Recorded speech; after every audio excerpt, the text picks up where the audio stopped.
శరీరాన్ని కాపాడుకోలేరు, చూపును కాపాడుకోలేరు, తలంపులు కాపాడుకోలేరు, కలుగుతున్న వాంఛలు కాపాడుకోలేరు, కోరికలు కాపాడుకోలేరు. ఆ క్షణం ఏది చేయాలనుకుంటే అది చేసేస్తారు. మరణము కాపరిగా ఉన్న జనులు ఎలా ఉంటారో తెలుసా? ఇదిగో ఈ రీతిగా ఉంటే అద్భుతమైన సంగతులు అరణ్యములో చూశారు, ఐగుప్తు దేశంలో గొప్ప కార్యాలు చూశారు. కానీ మోషే కొండ మీదకి వెళ్ళి ప్రార్థన చేస్తున్నప్పుడు ఆ మరణము ఏలుబడి చేస్తున్న జనాంగం ఏం చేశారో మైండ్లో గుర్తుపెట్టుకోండి. తద్వారా వాళ్ళకి కలిగినది ఏమిటిది? అరణ్యములోనే పిట్టలు రాలిపోయారు.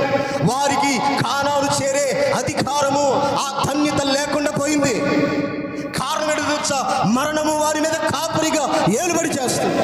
నా ప్రియమైన దేవుని బిడ్డ, దేవుడు కాపరిగా ఉన్న జనులు ధన్యులు. Praise the lord.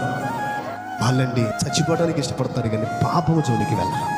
అవమానాలు పొందటానికి, నిందలు అనుభవించడానికి సిద్ధపడి ఉంటారు కానీ ఆ పాపిష్టి కార్యాల జోలికి వెళ్ళరు.